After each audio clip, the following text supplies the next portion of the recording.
सबसे प्रथम आइए मेरे साथ मिलकर एक बार हम उस पावन मंत्र का उच्चारण करेंगे। ये मंत्र आप सब जानते हो, जितने हमारे डीएवी के आप सब लोग मुझे भी अच्छी तरह जानते हो, और ये भी मालूम है कि मैंने कहना क्या है। तो इसलिए मेहरबानी कर कर अपनी पीठ सीधी करके बैठ जाओ, और जो इस मंत्र का अर्थ है आप सब जानते हैं, मतलब के अर्थ को, वो आपके हृदय से निकले। शब्द बेशक आपकी गले से निकलेंगे, आवाज गले से निकलेगी। ये ऐसा एक पावन मंत्र है, हमारे प्रार्थना उपासना मंत्रों का मंत्र नंबर 1। स्वामी दयानंद जी को तो ये पसंद था ही था, लेकिन महात्मा हंसराज जी को भी बहुत पसंद था, क्योंकि महात्मा जी ने जब उनका अंतिम समय आया तो उन्होंने खुशहाल चंद जी, जो बाद में महात्मा आनंद स्वामी बने, उन्हें बुलाकर कहा कि ये जो मंत्र है मुझे 21 बार पढ़कर सुनाओ। उससे आप आइडिया लगा लीजिए उन्हें कितना मंत्र पसंद था। और आज बहुत सौभाग्य की बात है कि हमारे बीच में यमुनानगर डीएवी कॉलेज यमुनानगर, जहाँ पे हमारे डॉक्टर सुषमा आर्य जी जहाँ प्रिंसिपल है, उनकी कुछ बच्चियां, उनके स्टूडेंट्स आई हुई हैं।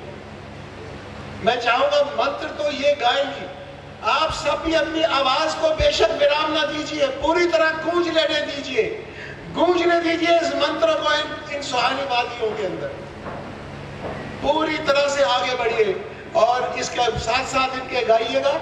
ये गाएंगी ये मंत्र। हाँ बेटी,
बहुत अच्छी। यमुनानगर गर्ल्स कॉलेज के म्यूजिक डिपार्टमेंट को मेरा सलाम। बहुत ही अच्छा, बहुत बढ़िया आपने मंच पर बैठे महात्मा चैतन्य मुनि जी, जो हमारे खास आग्रह पर सुंदरनगर से आए हैं, कि कई कार्यक्रम और थे, लेकिन स्वामी जी डीएवी का आप पर अधिकार है और हम वो अधिकार कभी कभी जता लेते हैं, तो इसलिए आप आ जाए। आपका बहुत बहुत मेहरबानी। और आप आए वहां से। साध्वी अन्नपूर्णा जी देहरादून से,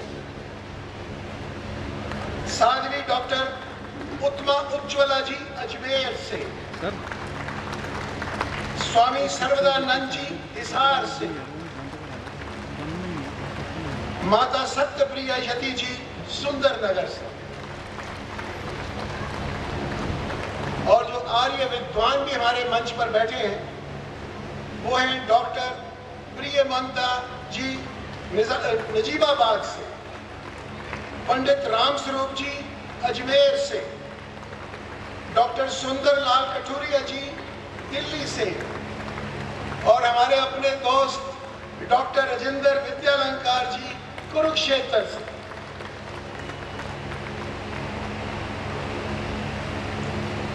डीएवी कॉलेज मैनेजिंग कमेटी से आए हुए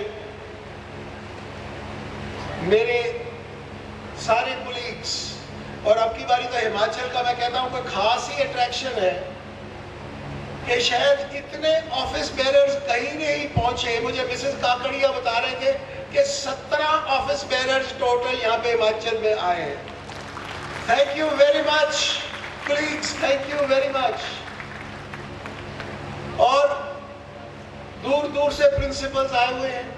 कहाँ मेरे को भी मिले, चेन्नई से, हैदराबाद से, महाराष्ट्र से, उड़ीसा से, कहाँ से लोग आए।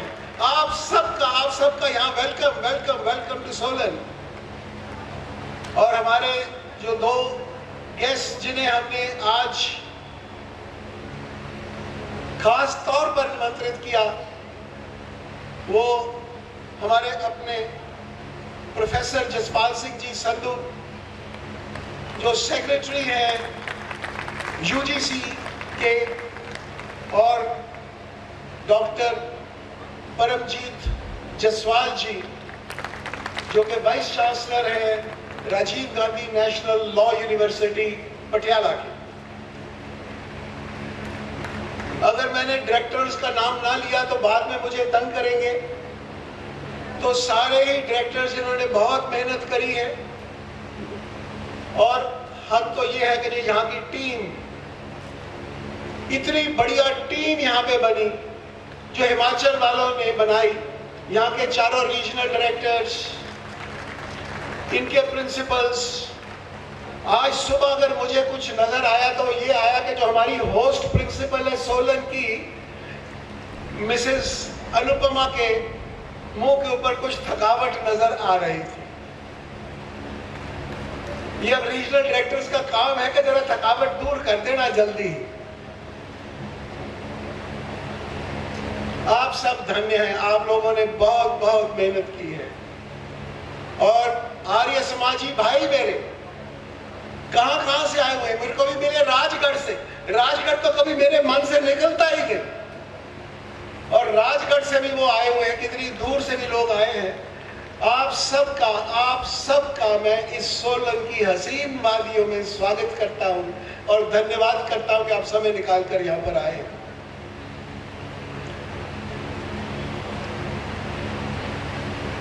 जो आज सुबह जो हवन हुआ, कुछ देर कुछ हमारी बिजली डिपार्टमेंट की रुकावट की वजह से खेद है, नहीं तो बाद में जो प्रार्थना, यज्ञ प्रार्थना जब चल रही थी, इतना अच्छा वातावरण बन गया।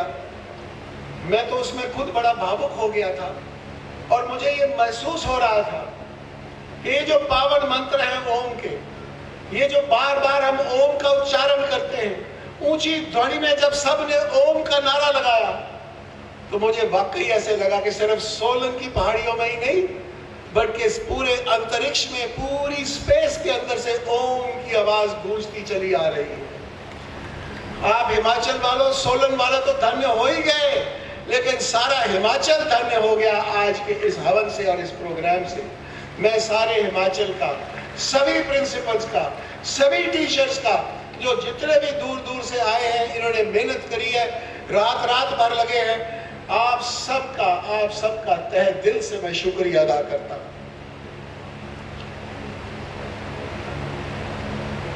अब आप सोचेंगे कि महात्मा हंसराज डे तो हमेशा पहले दिल्ली में ही हुआ करता था। ये जब से ये नया प्रधान आया, इसने आके ये क्या इधर उधर हमारे को घुमाना फिराना शुरू कर दिया। हमने 2012 में जो महात्मा हंसराज जी का जन्म स्थान बजवाड़ा होशियारपुर के साधु आश्रम में हमने वो प्रोग्राम किया था और बहुत बढ़िया प्रोग्राम हुआ। 2013 में हमने डीएवी यूनिवर्सिटी के समय खोलते समय ये प्रोग्राम डीएवी यूनिवर्सिटी जलंधर में किया था। 2014 में अप्रैल में हो ना सका क्योंकि उधर इलेक्शन आ गई और मोदी जी को प्रधानमंत्री बनना था, तो हमारा प्रोग्राम पोस्टपोन हो गया और हमें नवंबर में उनके पुण्यतिथि के ऊपर हमने ये कार्यक्रम साहिबाबाद में किया। और इस वर्ष के दौरान मैंने कुछ अपनी ट्रैवल्स की, जगह जगह पर गया। मैं उड़ीसा गया, बिहार गया, चेन्नई गया, हैदराबाद गया, शोलापुर गया, पूना गया, महाराष्ट्र के और भी कई शहरों में गया और पंजाब और हरियाणा में तो गया ही गया, राजस्थान में भी गया। तो इतना जब मैं घूमा, उत्तर प्रदेश में भी मैं कुछ चक्कर लगाया, तो कुछ ऐसा महसूस हुआ कि जो हमारा डीएवी ब्रांड जो हम बिल्ड करना चाहते हैं उसे अभी और जरूरत है प्रचार की। और डीएवी और आर्य समाज ये सिनोनिम्स है। तो इसके प्रचार के लिए मैंने सोचा कि हंसराज डे, मैंने अपनी कमेटी को, अपने कोलीग्स को, सबको कहा, रिक्वेस्ट करी कि भाई अगर हम ये हर स्टेट में करना शुरू कर दें तो हमारी जगह पे, हर जगह पर जहाँ पे हम जाएंगे, लोकल लोग हमारे साथ जुड़ेंगे, लोकल प्रिंसिपल्स को, लोकल टीचर्स को पूरी बातों का पता लगेगा और उससे हमारा ये जो डीएवी ब्रांड है ये और बढ़िया बिल्ड हो सकेगा। ये सब मान गए और हमने सोचा कि अब कौन सी स्टेट में चले। 2 जगह पर आके एक टाई हो गई, एक हैदराबाद और एक हिमाचल सोलन। अब हैदराबाद में जब मेरी वहाँ के जो हमारे रीजनल डायरेक्टर हैं उनसे बात हुई तो उन्होंने कहा जी कि यहाँ पे तो टेम्परेचर तकरीबन 46 से 48 डिग्री तक होगा। मैंने कहा जी फिर तो काफी गर्मी हो जाएगी और करना मुश्किल हो जाएगा। सोलन वालों ने दिल खोल के हमें वेलकम किया, तो मैंने कहा क्यों ना फिर सोलन में ही ये कार्यक्रम किया जाए। और इस वजह से आप सबको यहाँ टोडो ग्राउंड पर आने की तकलीफ करनी पड़ी।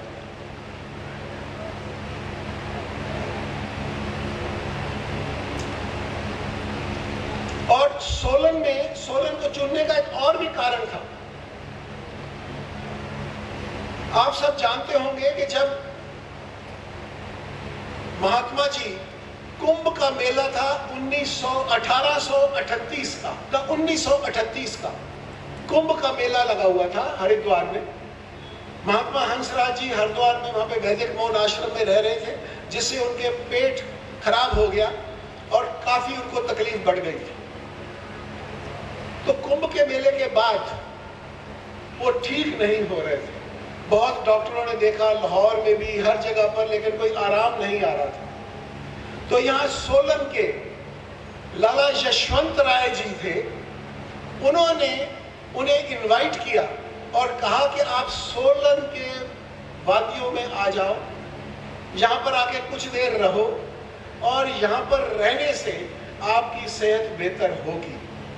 5 महीने महात्मा हंसराज जी सोलन में रहे थे उस दौरान और उनकी सेहत वाकई अच्छी हुई थी, बहुत बढ़िया हो गई थी। सितंबर में जब वो वापस गए उनके पेट में कोई दर्द नहीं थी, हर तरफ से वो ठीक थे। लेकिन खैर ज्यादा देर ठीक ना रह सके, नवंबर में फिर से दर्द शुरू हो गई और बाकी आप सब जानते ही हैं, हिस्ट्री है कि कैसे 15 नवंबर को वो हमें छोड़कर चले गए। तो सोलन का एक खास जगह है और यहाँ के जो स्लोगड़ा जो जगह है, यहाँ से तकरीबन 6-7 किलोमीटर पर ही है सोलन से, सोलन शिमला हाईवे के ऊपर। स्लोगड़ा के अंदर वो रहे थे। स्लोगड़ा की आर्य समाज भी बहुत तकड़ी आर्य समाज है वहां पर। और स्लोगड़ा की आपको एक और बात बता दूं, हमारे जो डायरेक्टर पब्लिकेशंस हैं और आर्य प्रादेशिक प्रतिनिधि सभा के सेक्रेटरी हैं श्री एस.के. शर्मा जी, उनकी पैदाइश भी स्लोगड़ा की ही है। इनके पिताजी यहीं हुआ करते थे। और पिछली बारी जब मैं आया हिमाचल में, मेरे ख्याल में शायद मार्च की बात थी या ऐसे ही था, तो मुझे स्लोगड़ा में एक जमीन के बारे में पता लगा जो कि मुझे यहाँ के रीजनल डायरेक्टर्स ने दिखाई, शशि जी ने दिखाई, अनुपमा जी साथ थी, इन्होंने बताया। यहाँ पे तकरीबन जो मेन रोड के ऊपर ही, बिल्कुल मेन रोड के ऊपर एक बड़ी अच्छी जमीन जो किसी जमाने में पता नहीं कैसे खरीदी गई होगी, वो हमारे किताबों में तो थी लेकिन उसकी पोजेशन हमारे पास नहीं थी, उसमें कई किस्म के अड़चने थी। हाल ही में अड़चने दूर करके उसकी सारी की तैयारी करके वहां पे जिन लोगों ने उसके ऊपर ऑक्यूपेशन करी हुई थी उन सबको हटा दिया गया और अब उस जमीन का पूरा कब्जा लेने के लिए अनुपमा जी तैयार हैं और जल्दी जाके ले भी लेंगे। और मैं इसके लिए एक अपनी कमेटी से, जो हमारी प्रादेशिक सभा की कमेटी है, उनको एक अनुरोध करता हूं कि वहां पर, क्योंकि महात्मा जी भी जहां रहे, वो बीमारी की हालत में आए और यहाँ पे स्लोगड़ा ने ही उनको सेहत दी, तो क्यों ना हम उस जगह पर एक प्राइमरी हेल्थ केयर सेंटर बना दिया जाए, जिससे स्लोगड़ा गांव के लोगों को भी आराम मिलेगा और सोलन के लोगों को भी उससे राहत मिलेगी। और उसके ऊपर कुछ गेस्ट रूम्स बना दिए जाएं, कुछ गेस्ट हाउस बना दिया जाए कि अगर कोई हमारा आदमी भी, किसी को कोई तकलीफ हो जाए, कोई बीमार हो जाए और सेहत अपनी ठीक करना चाहे, तो वो भी आकर वहां कर रह सके और बढ़िया उसको सारे हर चीज का इंतजाम है। नीचे डॉक्टर भी मिलेंगे और ऊपर हवा खुली मिलेगी। तो इसलिए मेरा एक प्रपोजल है, मैं आगे दिल्ली जाके रखूंगा कमेटी के आगे और इंशाअल्लाह भगवान ने चाहा तो मंजूर हो ही जाएगा। और ये उपसभा हिमाचल की तरफ से महात्मा हंसराज, आज के दिवस के लिए महात्मा हंसराज के नाम पर एक बहुत बड़ी श्रद्धांजलि होगी।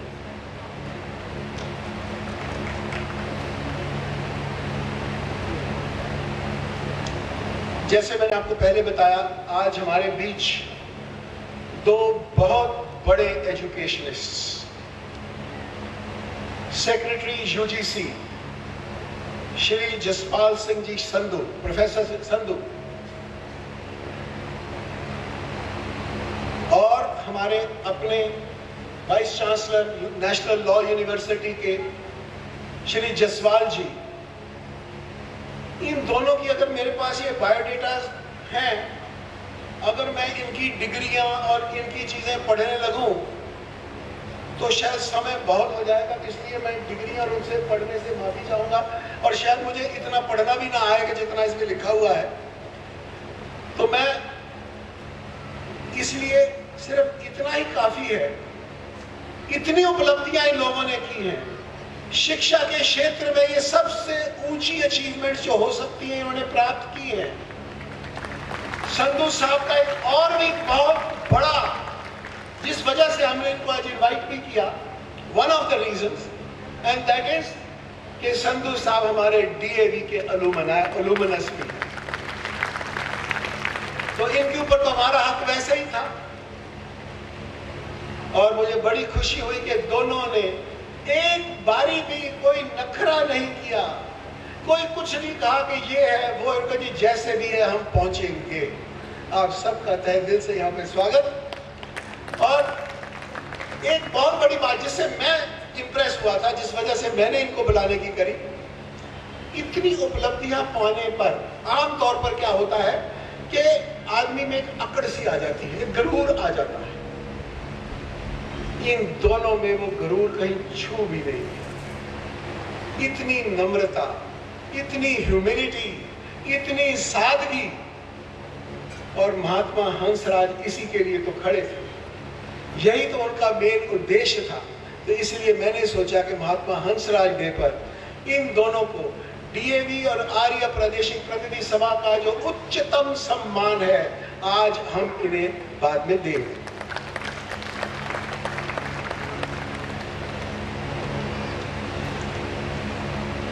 बाकी के अवार्ड्स जैसे हर बरस हम देते हैं वो तो दिए ही जाएंगे। हमारे एक अवार्ड हम कॉलेज के प्रिंसिपल को देते हैं हर बरस। अब की बरस डीएवी कॉलेज जलंधर के श्री बीबी शर्मा जी, जिनके कॉलेज को 3.76 की रेटिंग मिली यूजीसी के नैक से, तो शर्मा जी आपको बहुत बहुत मुबारक। हमारे एडेड स्कूल्स के जो प्रिंसिपल, एक एडेड स्कूल का प्रिंसिपल भी चुनते हैं, वो है श्री एसके वर्मा जी। 2 पब्लिक स्कूल्स की प्रिंसिपल्स, एक डॉक्टर सतवंत कौर भुल्लर बठिंडा से, दूसरी मिसेस साधना बख्शी पुंडरी से।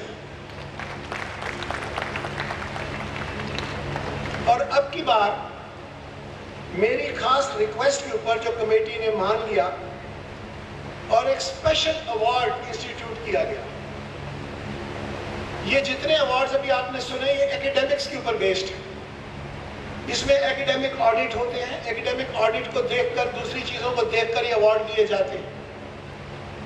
लेकिन ये एक अवार्ड ऐसा इंस्टीट्यूट हुआ, मैंने रिक्वेस्ट करी कि डीएवी एकेडमिक्स को तो देती ही देती है, एकेडमिक्स के अंदर एक्सीलेंस लाना चाहती है, लेकिन साथ साथ मैन मेकिंग, आर्य समाज का प्रचार प्रसार करना भी उतना ही जरूरी है।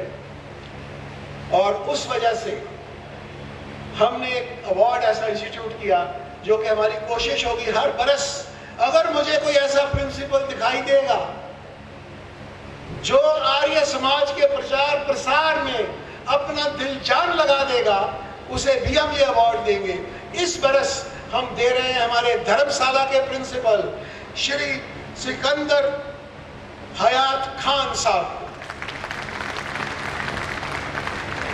मैं जब धर्मशाला गया था कुछ देर पहले, तो मुझे डर था कि वहां के जो आर्य समाजी हैं वो मुझसे नाराज होंगे कि जी आपने ये क्या किया।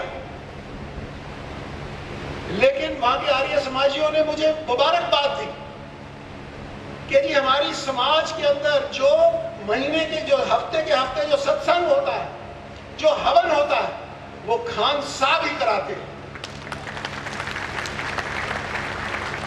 और जैसे मैं हमेशा कहा करता हूं, मैंने बार बार कहा है, हर जगह पर कहा है कि आर्य का अर्थ श्रेष्ठ होता है, अच्छा इंसान होता है, द बेस्ट पॉसिबल बीइंग होता है। इसमें किसी मजहब, किसी हिंदू, मुसलमान, सिख या ईसाई नहीं होता। आर्य बनना है।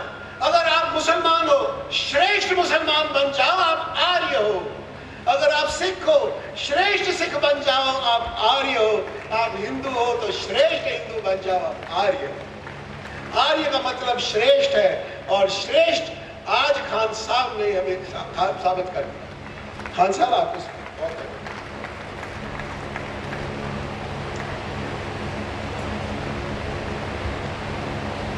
कुछ देर पहले जब ये प्रोग्राम बना के यहाँ पर आना है, तो मैं सोचने लगा कि अब महात्मा हंसराज डे पर जब जाएंगे तो कुछ तो मुझे बोलना पड़ेगा।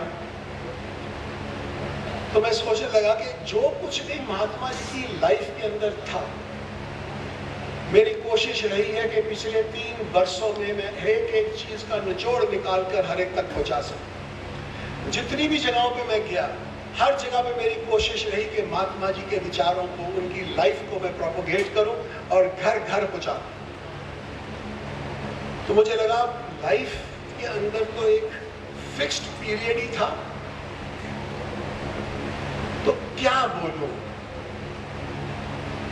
तो मेरे दिल में आया कि एक 21 बरस का नौजवान 1885 में हंसराज एक 21 बरस का नौजवान था।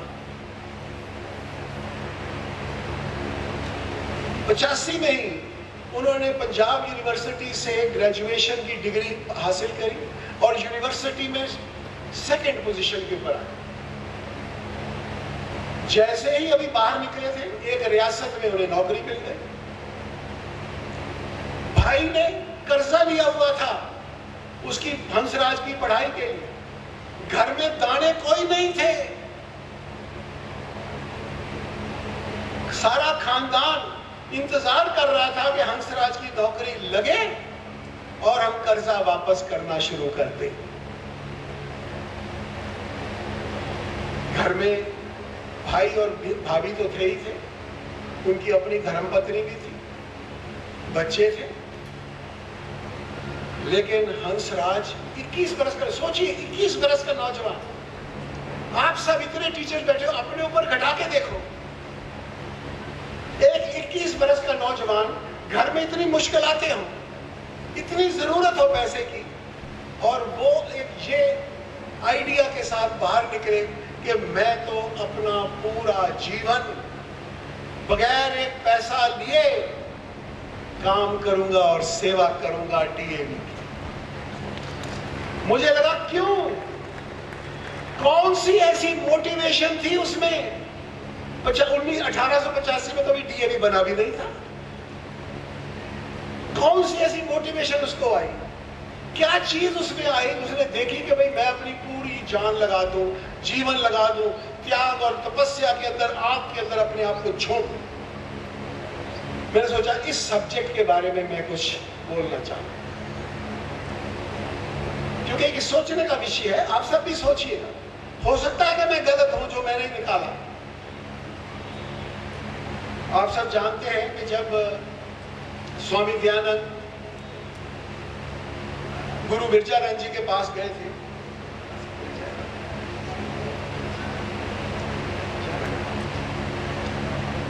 गुरु बिरजानंद के पास गए थे, तो गुरु जी ने उन्हें, जब उनकी शिक्षा पूरी हो गई तो उन्हें कहा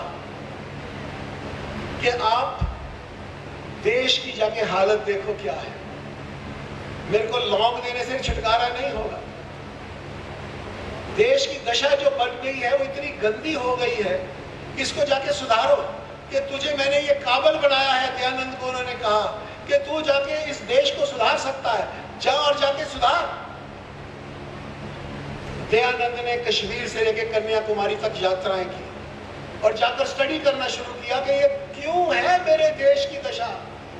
सब कुछ होते हुए, हर चीज होते हुए, इतने मिनरल्स, इतना पानी, इतना सब कुछ, इतना ह्यूमन रिसोर्स, और फिर भी ये दशा क्यों? ये चंद गोरे आकर हमारे ऊपर राज कर ले, हमारा ये बुरा हाल कर दे, क्यों? इस चीज को लेकर स्वामी दयानंद जी ने सोचना शुरू किया, और इसके बारे में जब वो अपने निष्कर्ष पे पहुंचे तो उन्होंने ये अपनी किताब में लिखा, जब तक भारतीयों के अंदर कुरीतियां, पौराणिक विचार, छुआछूत, ऊंच नीच का भेदभाव, आपसी फूट, अब्रह्मचार्य आदि दुर्गुण हैं, तब तक भारत परतंत्रता की बेड़ियां काट नहीं सकता। तो ये दुर्गुण थे हमारे अंदर, जिसके बारे में उन्होंने जिक्र किया कि इन दुर्गुणों को दूर करना है। इसीलिए 1875 में महर्षि दयानंद जी ने देश को एक सूत्र में बांधने के लिए, भेदभाव को मिटाने के लिए, बाल विवाह बंद कर राष्ट्र को हिष्ट पुष्ट बनाने के लिए, बिछड़ों को मिलाने के लिए, गिरों को उठाने के लिए उन्होंने एक प्रकाश स्तंभ स्थापित किया, और उस प्रकाश स्तंभ का नाम था आर्य समाज। उनका दिल था, उनकी बड़ी मनोकामना थी कि इस प्रकाश से वे निराशा के अंधकार को दूर कर सकेंगे और स्वदेश प्रेम की भावना फिर से जगा सकेंगे। वो आत्मविश्वास लोगों में दिलाना चाहते थे, सिर्फ आत्मविश्वास ही नहीं, आत्म अभिमान भी बीच में दिलाना चाहते थे। अब ये चीजें सारी अधूरी रह गई। दिवाली 1883, 30 अक्टूबर 1883 को दिवाली थी, जब स्वामी दयानंद जी हमें जीने की राह दिखाकर उस परमात्मा में विलीन हो गए। उनके न रहने के सिर्फ 9 दिन के अंदर अंदर उन्हीं के शिष्य, जिन लोगों ने वो प्रकाश स्तंभ के जो मेंबर थे, उन लोगों ने सोचा कि स्वामी जी के नाम पर कोई ना कोई ऐसा मेमोरियल बनना चाहिए। और उन्होंने सिर्फ 9 दिन के अंदर अंदर डिसाइड कर लिया कि हम एक जीता जागता मेमोरियल बनाएंगे। सिर्फ मेमोरियल ही नहीं, अगर मेमोरियल बनाना होता तो कहीं बुद्ध खड़ा कर देते, कोई सड़क बना देते, कुछ कर देते, नहीं। वो उसी प्रकाश स्तंभ को एक और दिशा देना चाहते थे ताकि ये प्रकाश फैलता चला जाए। और तब डीएवी की स्थापना की। और ये जो लोग थे, इनके जो नाम मैं आपको फिर से पढ़कर सुना दूं, मैं बड़ी बारी सुनाता हूं लेकिन फिर भी लोग गलत लिख जाते हैं कई जगहों के ऊपर। वो थे लाला साईं दास जी, जो आर्य समाज लाहौर के प्रधान थे, लाला लाजपत राय जी, गुरुदत्त विद्यार्थी जी, लाला मदन सिंह जी, जस्टिस लालचंद जी और भी गणमान्य व्यक्ति लाहौर के, सारों ने मिलकर ये अपनी पूरी तरह सोच लिया कि हम ये करेंगे। बाकी की बातें मैं हिस्ट्री की छोड़ रहा हूं क्योंकि मैं बहुत बारी आप सबको बता चुका हूं, बहुत लंबा हो जाएगी बात। और इन लोगों ने ये वाव ले लिया, एक अपना पूरा संकल्प कर लिया कि हम तो हर हालत के अंदर जो स्वामी दयानंद जी प्रकाश फैलाना चाहते थे वो प्रकाश फैलता रहेगा। और यही काम डीएवी तब करना शुरू कर दिया, इसीलिए डीएवी की स्थापना हुई थी। और अगर हम महात्मा हंसराज जी की जीवनी पर निगाह डालें, अब देखिए मैं दोनों को मिला रहा हूं कि स्वामी दयानंद क्या चाहते थे, क्यों उन्होंने आर्य समाज बनाई, और एक 21 बरस के नौजवान के अंदर क्या चीज हृदय में आई जिस वजह से उसने अपना जीवन बदल दिया।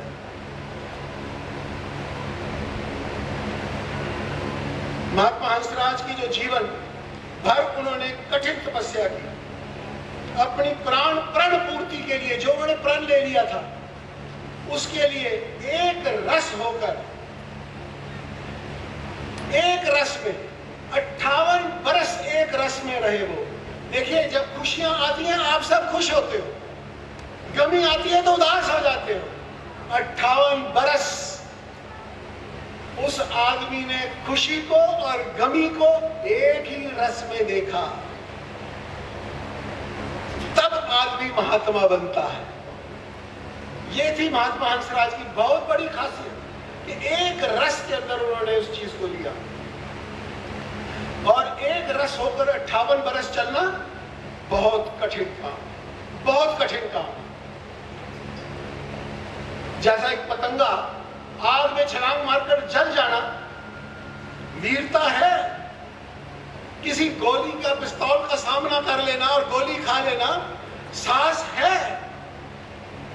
लेकिन सारा जीवन, पूरा इतना जीवन भर उस आग में जलते रहना, अपनी कामनाएं, अपनी इच्छाएं, अपनी लालसाएं, उनको कुचलते रहना,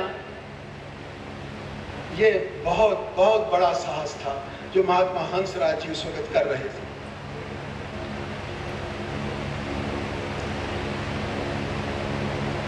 अग्नि आंच सहना सुगम, सुगम खड़क की धार, नए निभावन एक रस, महा कठिन व्यवहार, सबसे कठिन चीज है कि एक रस होकर हर एक के साथ व्यवहार करना है।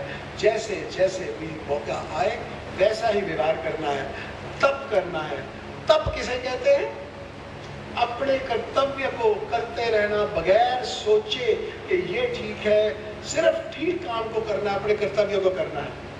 और जितने मेरे डीएवी के प्रिंसिपल्स यहाँ बैठे हुए हैं, बहुत सारे हैं, जितने टीचर्स यहाँ बैठे हुए हैं, सुपरवाइजरी हेड्स हैं, डायरेक्टर्स हैं, ऑफिस बेरर्स हैं, मैनेजिंग कमेटी के मेंबर्स हैं, मैं आप सबको एक छोटा सा मंत्र देता हूं कि डीएवी के बारे में जो भी आप कार्य करें, सिर्फ एक दिशा अपने दिमाग में रखें, डीएवी फर्स्ट, सिर्फ डीएवी फर्स्ट। कोई भी काम आपका हो, DAV should be first in your mind, DAV second नहीं करना।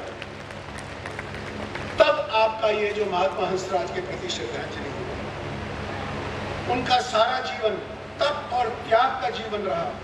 धन दौलत, सुख संपदा, भोग ऐश्वर्य, सब कुछ उन्होंने त्याग दिया। गरीबी को निमंत्रण स्वयं दिया था, कमा सकते थे। भाई द्वारा प्राप्त केवल 40 रुपए के अंदर ही सारी जिंदगी गुजारा करते रहे। आपको मैं कई कहानियां उनके बारे में सुना चुका हूं, जबकि उनके पैसे खत्म हो गए और कैसे चनों के अंदर सिर्फ चने खाकर उन्होंने, उनकी धर्मपत्नी ने, उनके बच्चों ने 3 दिन तक गुजारा किया था। और ये जो गरीबी के दुखों में और स्वयं की बुराई में गरीबों की दुखों में रहना बहुत बहुत कठिन काम है।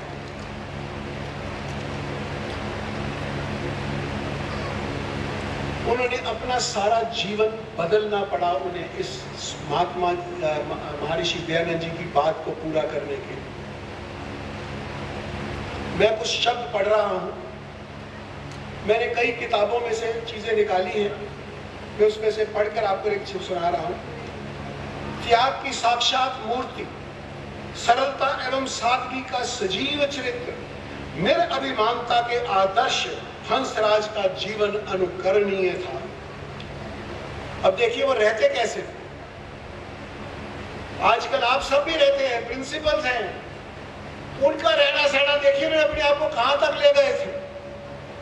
रहने का उनका एक छोटा सा कमरा, एक लकड़ी का तख्तपोश, 2 टूटी हुई कुर्सियां और बस। अब देखिए इनके चित्र की ओर, मैं चाहता हूं इनकी फोटो की तरफ देखिए जरा।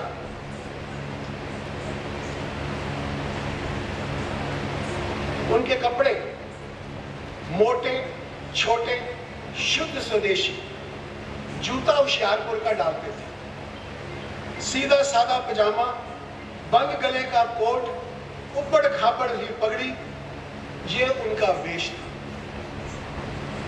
उन्नत विशाल मस्तक, श्वेत वर्ण, लंबे चेहरे पर एक भव्य दाढ़ी, ऐसे लगता है मानो एक प्राचीन काल का देवता सामने खड़ा। वो 90 तुले शब्द बोलते थे, एक शब्द कभी वो व्यर्थ नहीं बोलते थे। उनके अगर आप प्रवचन पढ़ो जो प्रादेशिक सभा ने छापे हैं, मैं पीछे पढ़ रहा था, प्रेरणा प्रवचन उसका नाम है कि पुस्तक का, अगर आप उसे पढ़ें, आपको किसी भी जगह के ऊपर आप ये नहीं कह सकते कि ये शब्द फालतू है, इसको काटा जा सकता है। 90 तुले शब्द, एक अक्षर भी फालतू नहीं बोलते थे। उनकी बातचीत पे सिर्फ मिठास ही नहीं, आर्थिकता भी थी। सागर की तरह गंभीर, हिमालय की तरह निश्चल, चंद्रमा की तरह शांत, और क्रोध पर उन्हें अपना पूर्ण विजय प्राप्त थी। महात्मा हंसराज जी ने महर्षि दयानंद जी के कहने अनुसार, एक और बात आपको बता दूं, महात्मा हंसराज सारे जीवन में कभी महर्षि दयानंद को उन्होंने देखा नहीं था, कभी उन्हें सुना नहीं था, कभी उन्हें मिले नहीं थे, लेकिन फिर भी उनके कहने अनुसार ही सिर्फ, क्योंकि उनके दिल के अंदर एक वो आग जाग गई कि जो उन्होंने बातें कही है कि मेरे देश का ये हाल है, उसको ठीक करना है। तो एक उनकी महात्मानंद स्वामी जी की किताब है, उसमें से मैं ये लाया हूं। महात्मा हंसराज जी ने सच ही एक रस होकर देश और संसार के कल्याण के लिए अपना जीवन दिल जला दिया, अपने रक्त की एक एक बूंद बहा दी, इस आशा में कि शायद यूं जलने से वह बुझा हुआ दीपक भारत का फिर से जल उठे, हिंदुस्तान एक बार फिर स्वर्ण युग में आ जाए और भारत फिर अपने प्राचीन गौरव को प्राप्त कर सके। ये था रीजन क्यों महात्मा हंसराज ने अपना जीवन तप और त्याग के अंदर झोंक दिया था। अब देखिए, इससे पता ये लगता है कि सारा जीवन महात्मा जी मैन मेकिंग के ऊपर जोर देते रहे, कैरेक्टर बिल्डिंग के ऊपर जोर देते रहे। उन्होंने किसी भी जगह के ऊपर एजुकेशन तो वो देते ही देते थे, प्रिंसिपल थे, हेडमास्टर पहले रहे, फिर प्रिंसिपल बने डीएवी कॉलेज लाहौर के, बहुत बड़े प्रिंसिपल थे। और ऐसा इंसान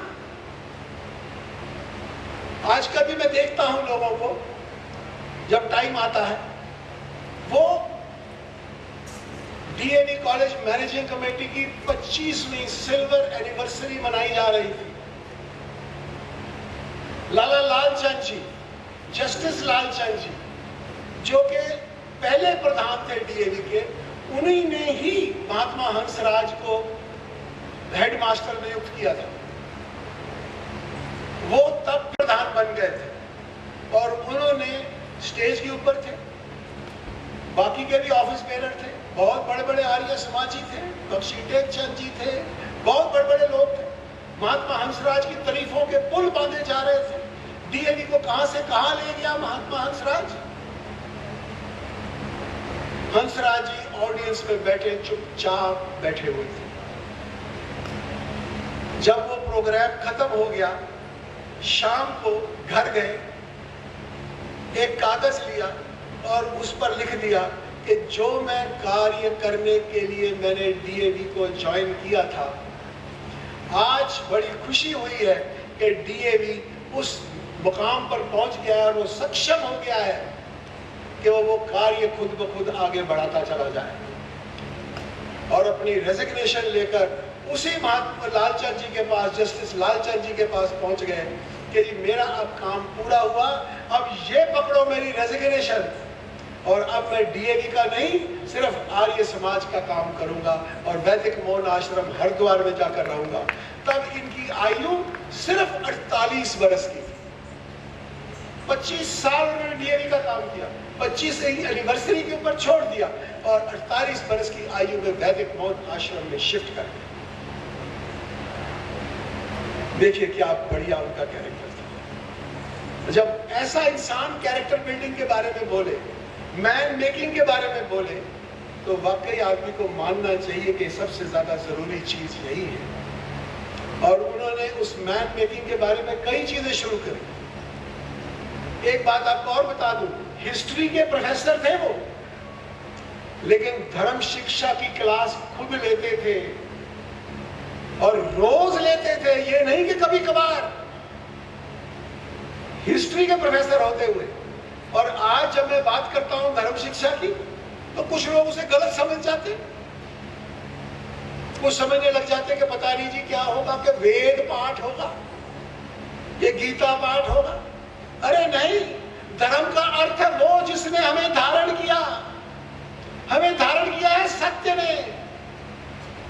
तो सत्य को बढ़ाने के लिए कोई अलग शिक्षक चाहिए क्या? फिजिक्स का, केमिस्ट्री का, मैथ्स का शिक्षक सत्य नहीं बढ़ा सकता क्या? हर शिक्षक डीएवी का धर्म शिक्षक नहीं होना चाहिए?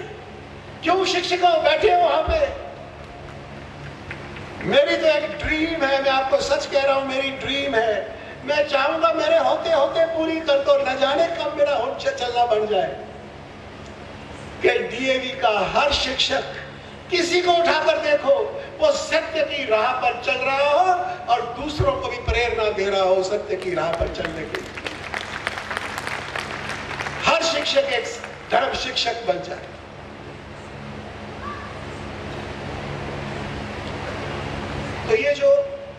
जी ने जो कार्य शुरू किया, आज उसकी बहुत सख्त जरूरत है। Moral fabric of the country has been shredded. छिंद छिंद खत्म हो रहा है मॉरल फैब्रिक। अखबार खोल के देखो, बुरी खबरें ज्यादा, कोई स्कैम है, कोई क्राइम है, कोई कुछ है। अच्छी खबरें तो थोड़ी सी होती है, ढूंढनी पड़ती है कहां है। बुरी खबरों तो भरी पड़ी होती है, क्राइम के साथ तो पेज के पेज भरे लग गए। टीवी के ऊपर स्पेशल प्रोग्राम शुरू हो गए, क्राइम रिपोर्टर। कोई नहीं कहता आर्य समाज रिपोर्टर, कोई नहीं कहता कैरेक्टर बिल्डिंग रिपोर्टर, कोई नहीं कहता goodness reporter. It is only crime reporter, evil reporter. आज बहुत सख्त जरूरत है इस चीज की कि हम फिर से उस कार्यक्रम को उठाएं। मैं चाहूंगा मेरे साथ मिलकर जितने मेरे ऑफिस पेरेंट्स हैं, डीएवी सीएमसी के जितने भी लोग हैं, जितने भी प्रिंसिपल्स हैं, रीजनल डायरेक्टर्स हैं, डायरेक्टर्स हैं, मेरे साथ मिलकर संकल्प लो कि हम खुद आर्य बनेंगे। आर्य का मतलब श्रेष्ठ, द बेस्ट बनेंगे, अपने अंदर सत्य को धारण करेंगे। और जब खुद आर्य बन जाए, फिर बच्चों को भी और गैरों को भी बोलेंगे कि आओ हमारे साथ, चलो आर्य आगे बढ़ते चले जाए।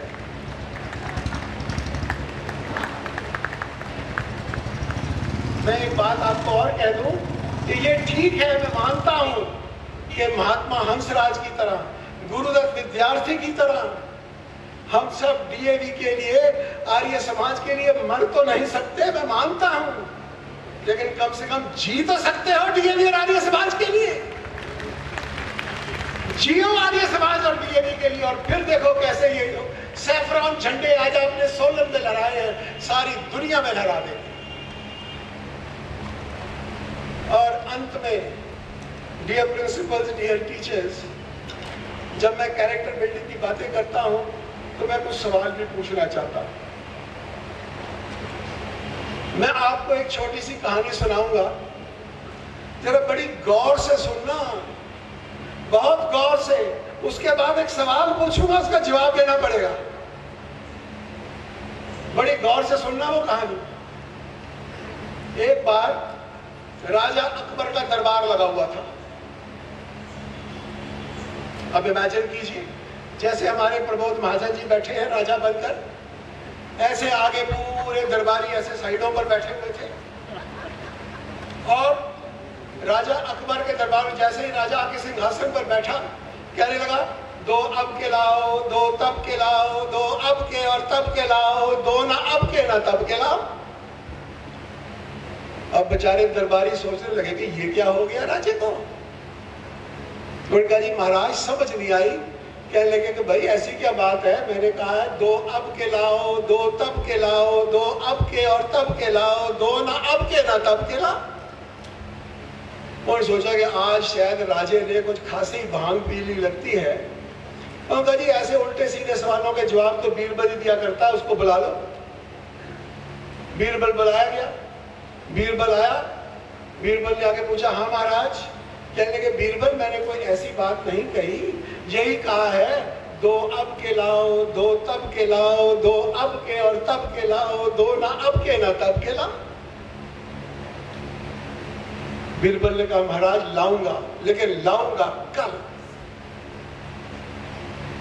अगले दिन सुबह बीरबल पहुंचा वहां पे दरबार। उससे पहले निकलने लगे, जब जैसे दरबार से निकला तो निकलते हुए जमुना के किनारे चला गया, जमुना के वहां, और जमुना पर पहुंचा। और वहां पर उसने देखा कि कुछ राजे, छोटी छोटी रियासतों के राजे अपने कैंप लगाकर बैठे हुए थे राजे को मिलने के लिए, महाराज को मिलने के लिए। तो गया राजाओं के पास कि क्यों जी, हमारे महाराज को मिलोगे? और क्या जी इसीलिए तो इंतजार कर रहे हैं, जैसे बारी आएगी, बुलावा आएगा, हम जाएंगे। उसने वो दो राजे साथ ले लिए। उसी जमुना के किनारे आगे गया, वहां पर कुछ सन्यासी धूली रमाए अपने बैठे हुए थे तपस्या के अंदर, तप कर रहे थे। और उनको बोला, स्वामी जी हमारे महाराज को आशीर्वाद दोगे? उन्होंने कहा, हाँ जी जरूर देंगे, 2 सन्यासी 2 स्वामी साथ ले लिए और फिर वहां से आगे बढ़ता हुआ फतेहपुरी की तरफ गया। फतेहपुरी में तब आगरा में बड़ी बड़ी कोठियां थी जहां पे कपड़े के व्यापारी रहा करते थे। वो कपड़े के व्यापारियों का काम यह था, बहुत बड़ी बड़ी कोठियां थी। वहां पे बड़ी देर से हर वक्त दिन रात लंगर लगा रहता था, लोग खाना आते खाते थे, आगे चले जाते थे। उन व्यापारियों के पास गया, उन सेठों के पास गया और जाके कहने लगा कि क्योंकि सेठ साहब हमारे महाराज को मिलोगे? उनका जी लाइजन का इससे अच्छा और क्या मौका हो सकता है, जरूर मिलेंगे। 2 सेठ भी साथ ले लिए और फिर आगे जब चांदनी चौक में से होता हुआ लाल किले के पास पहुंचा तो वहां पे उसे देखा कि कुछ वैसे ही मलंग, न काम के न काज के, दुश्मन अनाज के, इधर उधर घूम रहे थे, फिर रहे थे, कुछ नहीं कर रहे थे। ऐसे ही किसी को तंग कर, किसी को हंस, किसी को कुछ कर, किसी को कुछ कर वहां पे खेल रहे थे। उनके पास गया, लड़कों के पास, उनको कहने लगा क्यों जी आप राजे को मिलोगे? उनका जी हमें कौन जाने देता, पुलिस वाले डंडे मारेंगे। कि नहीं हम मिलाएंगे। 2 वो लोग साथ ले लिए। पहुंच गया दरबार में। जब दरबार में पहुंचा, राजे ने कहा बीरबल ले आए? हाँ जी ले आए। मैंने कहा 2 अब के लाओ। वो 2 राजे खड़े कर दिए। इन्होंने पिछले जन्म में तब बहुत तपस्या की थी, अब ये राजे बने हुए हैं। उसने कहा 2 तब के लाओ। उसने वो 2 स्वामी खड़े कर दिए कि जी ये इस जन्म में बहुत तपस्या कर रहे हैं, तब ये राजे बनेंगे। 2 अब के और तब के लाओ। वो सेठ खड़े कर दिए कि पिछले जन्म में भी बहुत दान पुण्य किया था, इस जन्म में भी बहुत दान पुण्य कर रहे हैं, ये अब के भी हैं और तब के भी हैं। फिर उनका 2 ना अब के ना तब के लाओ। वो 2 मुश्तंडे खड़े कर दिए जो कुछ नहीं करते थे, वैसे ही टाइम जाया करते थे, सिर्फ राशन महंगा करते थे, उनको खड़ा कर दिया। उन्होंने बोला जी ये ना अब के हैं ना तब के हैं। अब मेरा ताली बजाने से बात नहीं बढ़ेगी, मेरे सवाल का जवाब देना पड़ेगा। सोचो, अपने बेशक ऊंची मत बताना, अपने दिल में सोचो आप किस श्रेणी में आते हो। आप अब के हो, तब के हो, अब के तब के हो। कहीं ऐसा ना हो कि ना अब के ना तब के रह जाओ। इन्हीं शब्दों के साथ मैं प्रार्थना करता हूं कि आप सब खुश रहो, खुशहाल रहो, आबाद रहो, आजाद रहो। जय हिंद।